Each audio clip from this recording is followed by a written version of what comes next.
What if the most powerful step toward healing begins with one honest question? What do you need? In this episode of Return to Heart, we explore one of the most powerful questions Jesus asks. Let's get started. One of the most uncomfortable,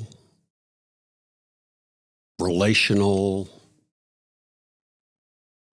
curious questions that I will ever find myself asking anyone. I do it all the time. I'll be sitting with a guy, sitting in a group, and I'll say, hey, what do you think you need? Mm-hmm. What do you think you need? And it always hits this moment when if I ask that question. The guy's talking about all this information is being passed around like airplanes circling over an airport. But it's almost like when I ask the question, hey, do you know what you need?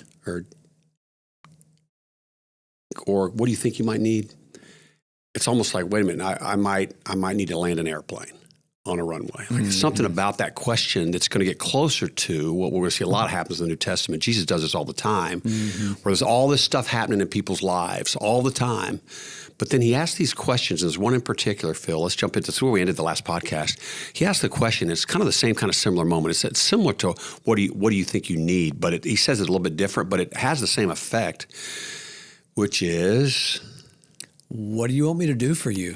Oh, gee. Now, when you say that, okay, think about this for a second. What do you want me to do for you?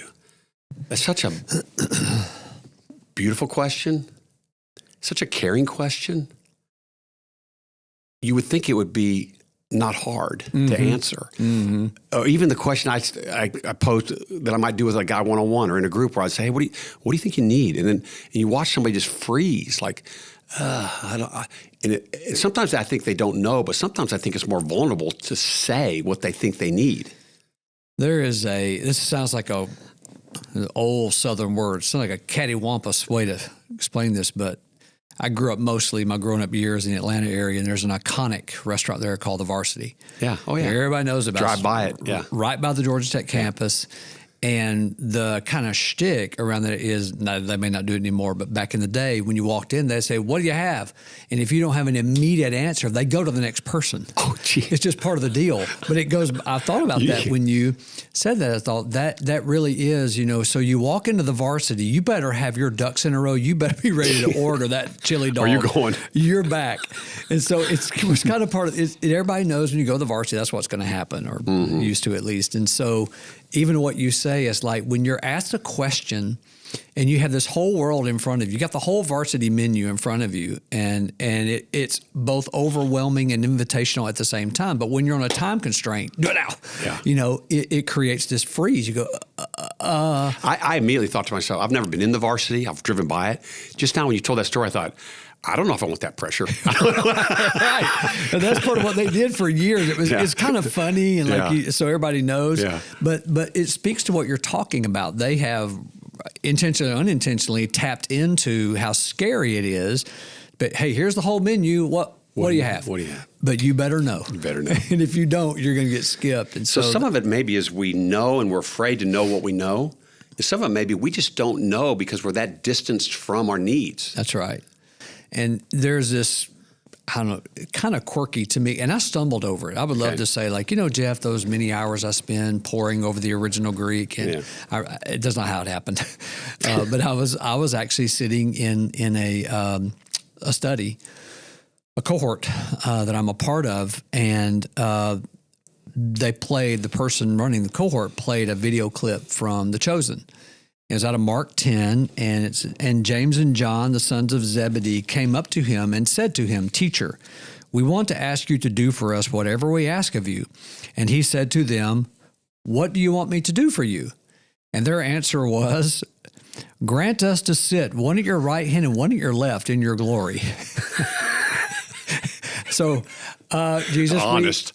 we want to be really powerful. Yeah. On it, truthfully, Jesus said, it's so funny. You don't know what you're asking for. Like, dude, you don't want what you think you do, but it's comical. But Jesus is really going like, hey, the torment the punishment, the ire, the utter wrath. You're not ready for that. And he says, are you able to drink the cup that I drink and be baptized with the baptism with which I'm baptized? And they said, we are able. Again, not even knowing what he's talking about. Go, oh, you bet, anything for power. It's what they're actually saying. Again, I've only done that about 12 billion times in my life. So I'm not throwing James and John on the bus here. Jesus said, the cup that I drink, you will drink. And with the baptism with which I'm baptized, you will be baptized. But to sit at my right hand or my left is not mine to grant, but it's for those for whom it has been prepared. Jesus is saying, like, the point of my answer to your question was not really to answer your question because that's not mine to grant. The point of my question to you was, you're asking me for power. I ask you, what do you want me to do for you? And when the answer is power, you don't know what you're asking for when you're being given power. You don't have any idea what you're asking. Now, in the immediate context, Jesus is talking about persecution and ultimately, in his case, the crucifixion. He's talking about that, but in a more comprehensive application for us. How do we put ourselves in this story? Like when I say, I want power, Jesus says, you have no idea how much you don't want that. You think you do, your ego reaches for it.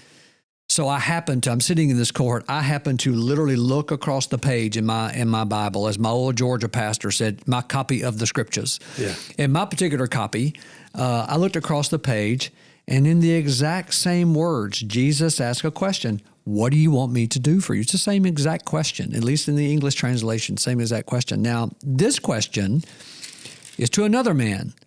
Verse 46 of Mark 10 says, and they came to Jericho, and as he was leaving Jericho with his disciples in a great crowd, Bartimaeus, a blind beggar, the son of Timaeus, was sitting by the roadside. And when he heard that it was Jesus of Nazareth, he began to cry out and say, Jesus, son of David, have mercy on me. And many rebuked him, telling him to be silent, but he cried out all the more, Son of David, have mercy on me. That's an amazing picture of anger, passion. I will not be quiet. I'm willing to be in pain. You can hit me, push me around, yell at me, shame me, call me all manner of things. I'm just a sorry, no good beggar, blind guy. I don't care what you do. I'm in. I'm going in with him. Here's my hope. And Jesus stopped and said, call him. And they called the blind man, saying to him, take heart, keyword, take heart, get up. He is calling you. That word take heart is exactly the same phrase Jesus uses in John 16:33 to tell the disciples, stay present in your hurt. Take heart. Same words. Core, courage, where we get our idea of coronary, heart. So Jesus says to this man, hey, call him. And when he hears that, when they say take heart, get up, like what a great message to us. We didn't even gotten to the question yet. Yeah. Have your anger, have your voice. James and John did not have an authentic, genuine voice here. They wanted power. They wanted to not feel. They wanted to have a power and authority over life. They wanted life to work according to their dictates. That's what they want. And ultimately to sit at Jesus' glory in heaven, for sure. So, well, before you go further, you keep going. So he's saying to him the same words Jesus is going to use later on, speaking to his disciples, like, hey, have courage, stay in heart, get up. He's calling you. Okay. So let's colorize that story a little bit even more for Bartimaeus. I'm talking about here. Okay. He's called Blind Bartimaeus. So sometimes when we think about like a blind person, like I remember seeing a movie with Denzel Washington called Book of Eli. Okay. Phenomenal movie. Anything Denzel Washington's ever been in, I kind of like. Sure. I watched this whole movie with my kids. Okay. I love the movie. Okay. I watched the whole thing. And at the end of the movie, I'm still trying to figure out what happened. And I didn't know that the whole movie, that Denzel Washington was blind. Yeah. Because he was so functional in his blindness. Because in today's world, I mean, it's an impairment. It's a limitation. Okay. But like he was so, like he looked normal, had good glasses on, all these kind of things. I didn't know the guy was blind. And that was the whole plot of the whole story. Okay. I kind of say that to say, in this day, for a blind man, there was no hiding his blindness. So you got this guy. In fact, he's so unhidden that way. He's kind of like his nickname, like us, Blind Bartimaeus. That's right. Okay. So you think about this, and I've had this happen with different things I've been through where when one sense of yours is closed off, like when you can't see, you tend to hear better. Mm-hmm. Or I remember even before we had Zoom and even FaceTime and stuff, I did a lot of stuff over the phone. We used to work with couples when we were together in the treatment center. I remember those days. I'd be on the phone with these spouses of guys that were in treatment, and I physically couldn't even see them, but I would close my eyes, and I could almost, through the tone of their voice, I learned to picture people, and I could hear emotion just from the sound of a voice on a phone because I couldn't see their face, right? Like you really tune in. Well, here Bartimaeus has been blind. We don't know how long he's been blind, but I can tell you this, the dude could probably hear. Yeah. And so his whole life he's sitting there on the ground. Okay. By the way, on the ground means where people are walking, dust is being stirred up. And we know from earlier in Mark that Jesus had started healing people. Mm-hmm. And don't you know that Bartimaeus had heard stories about Jesus healing people? You bet. He's hearing it. People aren't talking to him, but he's hearing it. Mm-hmm. And there's the anger. Yes. Okay. Yes.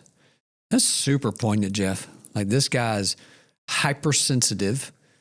I would imagine, I'm conjecture here, but just I love what you said right there. Like he's heightened somewhere in his life. And don't you know that through all those years, apparently, he even knows the difference between a woman's walk and a man's walk, a child's walk. Feels it. Okay, so I'm saying all that because it's going to set up what's going to happen here even in this story, which relates to this whole topic we're talking about. So then even when he finally speaks up, people tell him to be quiet. Yeah. Like, come on, go back, go sit, go get back out of the way. Uh-huh. Like they shame him. Like he has a voice and they try to shut him up. That's right. I love this. And then Jesus says, bring him to me. And then all of a sudden, like, oh, okay. Like, he won. Get up. Get up.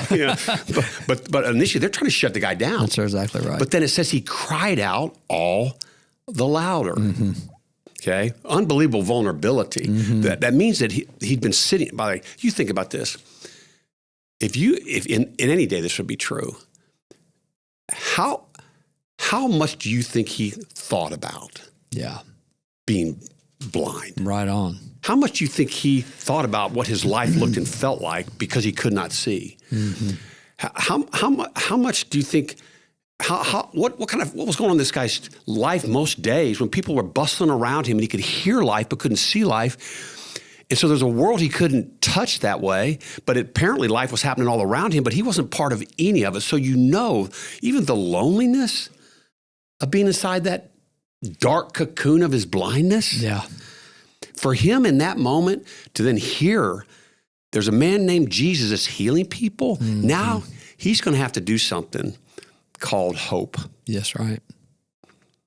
And it's going to be a huge risk here because the easiest thing for him is to be on the depression side of resiliency. Mm-hmm. Like I'm going way out in the woods and I'm not going to care and this is just my life and I'm full of self-pity and you know what? The world's not going to get to me and this is just the way it is. And by the way, daggone it, if he does heal people, he's sure not going to probably want to heal me. That's right. Yes. Resignation, self-pity. Yes.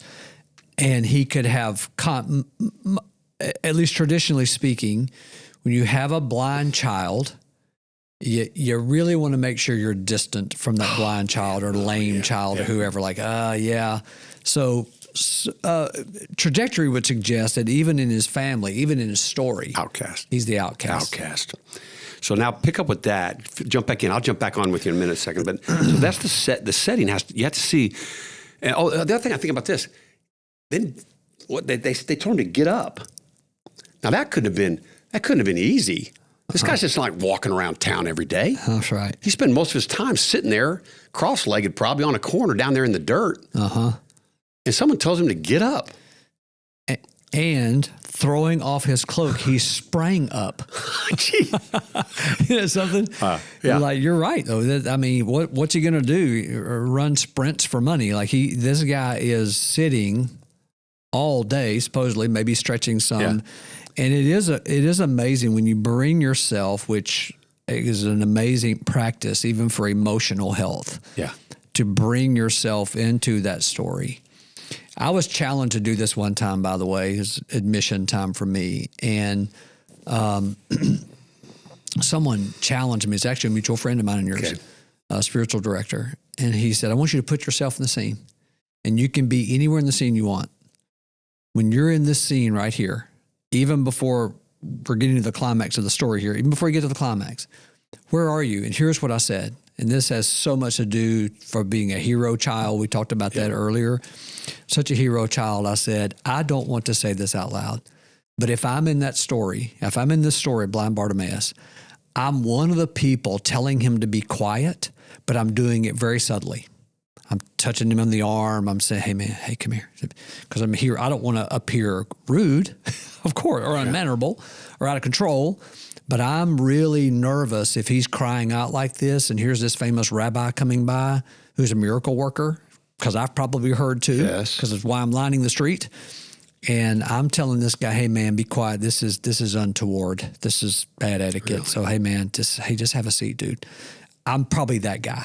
And I didn't want to admit that, but I'm probably that guy. I want to be Blind Bartimaeus going, hey, I don't care what but I'm not. I'm the guy very subtly saying, hey, man. Keep it. Don't make. So my sister said one time, she said, I'm probably messing up how she said it, but she said, if I had $1 for every time my brother has said, hey, shut up, let me handle this, she goes, I'd be a millionaire. That was my life. So, it is this story, as you're saying, Jeff, like this guy has been largely stationary, and it says it's a different wording. He sprang up and came to Jesus. And so you imagine this guy, did someone help him? Was Jesus speaking the whole time and he could tell by his voice where he was? Well, you think about this, okay? He can't see, but all these other senses are so alive. He springs up. There is a sense where you can, if you picture the story, this happened in real time with real people in a real place, that he's literally feeling his way through the crowd as the crowd parts to Jesus. Yeah. Yes. And he can't see where he's going, but I can tell you there's no way he didn't feel the path. He didn't feel the opening. He's kind of brushing up against some people, and he's finding his way toward Jesus. And some stuff's going to be happening. If it's me, and I go from shouting, okay, Jesus, Son of David, people tend to shut up. I shout all the more. By the way, that's part of my story. I'm the one that always had a big voice, and everybody's telling me to be quiet, okay? I'm always too much, okay? And now he's walking toward Jesus, which, by the way, there's a process there of time, okay, to have a lot of feelings about what's about ready to happen. Oh, yeah. Now, so before we get to him to be with Jesus, as he's walking toward Jesus, if I'm Bartimaeus, and now here I finally am, I'm going to go back to this question. What am I feeling? Now I'm feeling a tremendous amount of anger, and it goes on the way. Jesus gives us an idea of what he was feeling in verse 52. But he is on his way to Jesus. I can imagine even some fear. What's waiting for me there? What's going to happen here? This is amazing. And then the human condition of, but what if this is a ruse? What if? Yeah, I think the fear, that it may have been a minute, 2 minutes, who knows? It probably felt like a lifetime. Yeah. Okay. For a man who spent his whole life sitting on that corner. Okay. And now he's heard about this man healing people. And that man actually says, bring him to me. And now here I'm walking toward him. I think I'm afraid. And by the way, there's a lot of things I could be afraid of. If it's me, I put myself in the store. I think I'm afraid that he can't heal me. What if what I've heard isn't true? Or this would be worse. Can I tell you what? I think what would be worse than he can't heal me would be that if he can and he doesn't. Yeah, that's right. And that is such a human fear. And I'm thinking even in my own story, and I know it sounds ridiculous, but if I'm him, one of my fears along with that one, but just yours is probably my main one, is like, what if this is a big ruse? What if this is a setup? What if that's not even Jesus? What if people decide to get together and fool me? It sounds preposterous. Oh, no. But I would think. And I'm going to be absolutely embarrassed here. Yes. And I run it in the middle of the street, and it's a horse. It's a donkey. It's not even him. I've been tricked. Uh-huh. Because I've been tricked before. Over and over again. I thought it was one way, and it wasn't. And so I think, right? Yeah, what I love this is, man, these are not one-dimensional stories with made-up characters. Like these are real people with real lives, having all these feelings we've been talking about, dealing with life on life's terms, having feelings about it, and having to take risks in it. And here he's walking toward Jesus, kind of feeling his way in the dark. Okay, I'm imagining with my imagination, the closer I'm getting. It's almost like go back to where we were in the last podcast. Even the time it takes is almost like what happened when you took that stroll with your hands behind your back. Uh-huh. That like it's catching up to me now. Like the moment that insane moment of Jesus, Son of David, have mercy on me. Uh-huh. All of a sudden is oh God, now I'm going to be seen. Right. This could be really bad. Yeah, it was like. I called, asked a girl to the prom, and she said yes. Like, oh no, now what? And here comes the now what? And that's why I think this, to me, it may be one of the most profound moments in the New Testament when I read it. To think about how, if you really read it in context, how unbelievably kind Jesus treats him when he comes up here. Okay, so why don't you take it from there, and then I'll jump on at the end.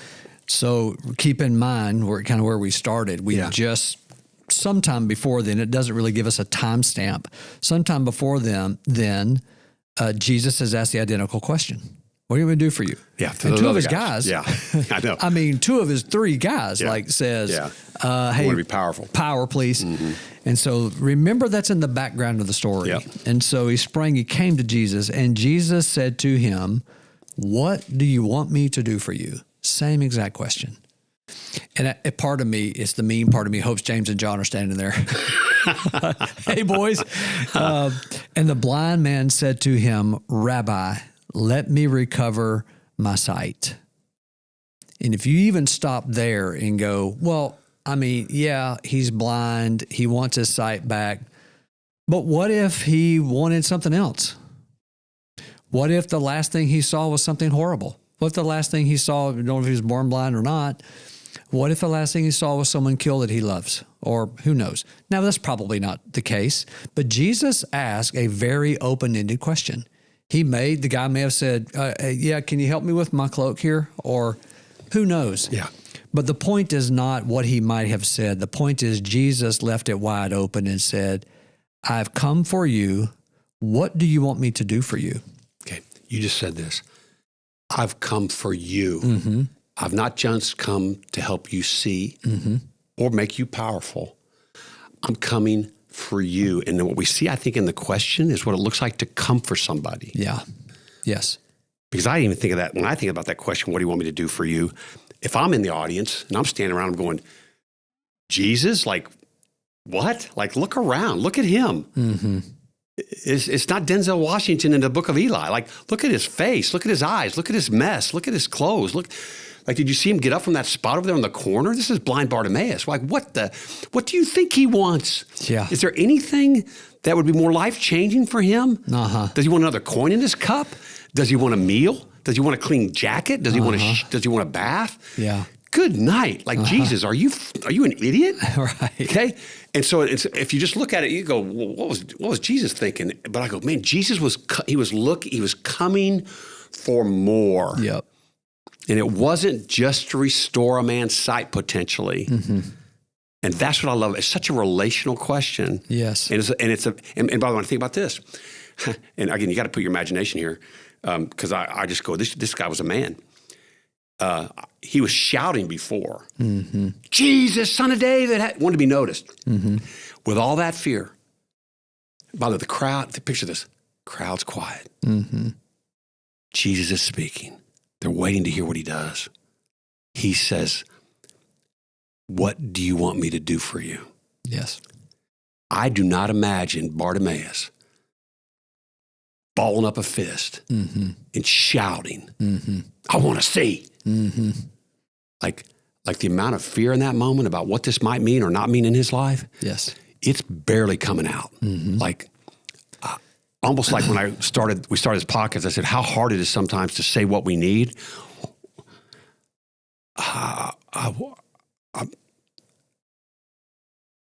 want to regain my sight. Let me recover my sight. Let me recover my sight. Like, there's almost a breath to that says, I'm almost afraid now to tell you how much I am hoping you'll do this for me. And if you go that same scene, yes, and turn the camera, like we have two cameras in here, one on me, one on you. So if you turn the camera to Jesus' face, now 1 John says twice within 3 verses, God is love.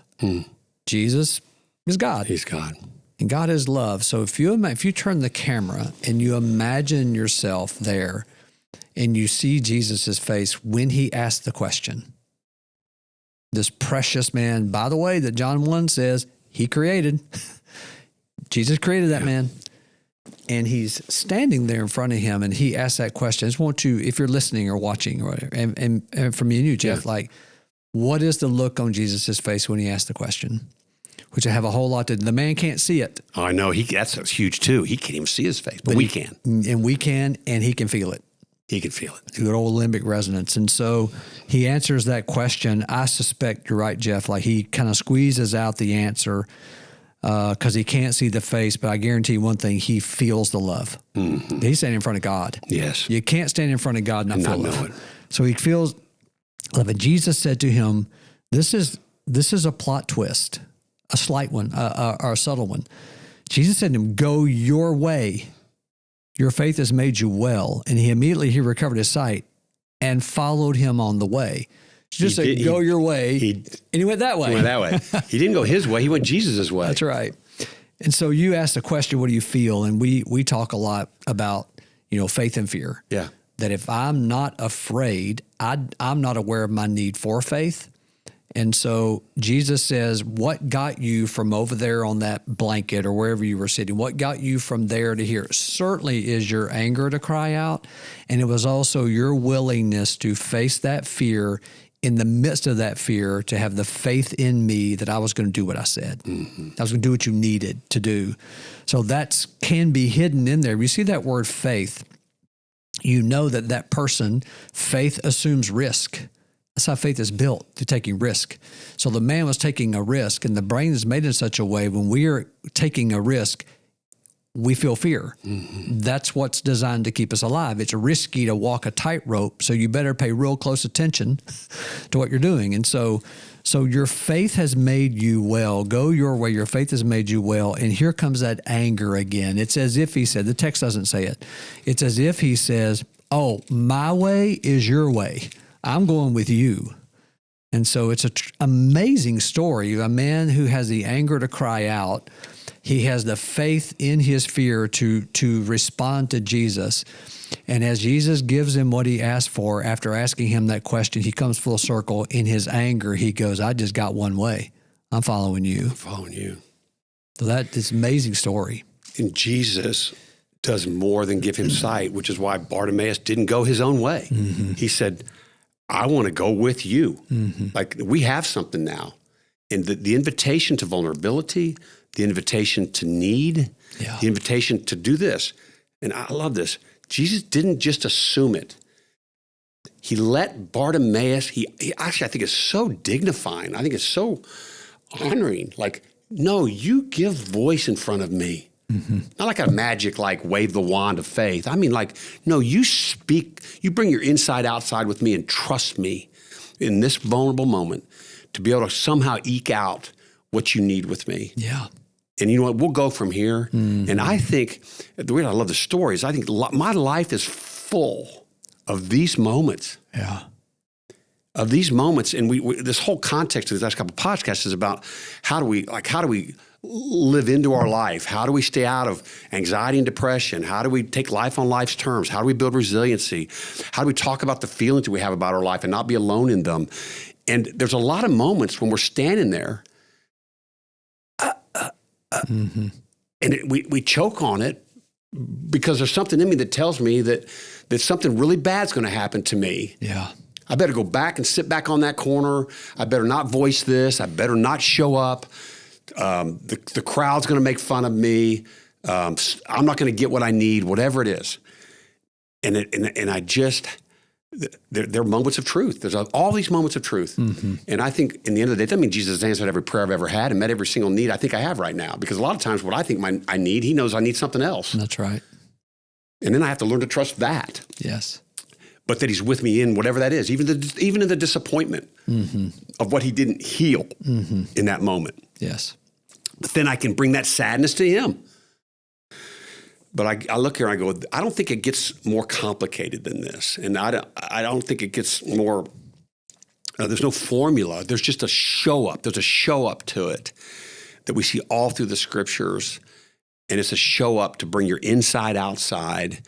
And then I go back to this and I go, and it makes sense. We always make these connections, but literally there's an integration of the brain that's happening that I get to give language to the feeling part of how I'm made, which is how I do relationships. It actually connects me to me with me, and then me with you, and then me with God. And I don't know if there's another way to do life. That's right. Well. Right. And when we're doing life well, we're in relationships that are love connected. And I love this wording.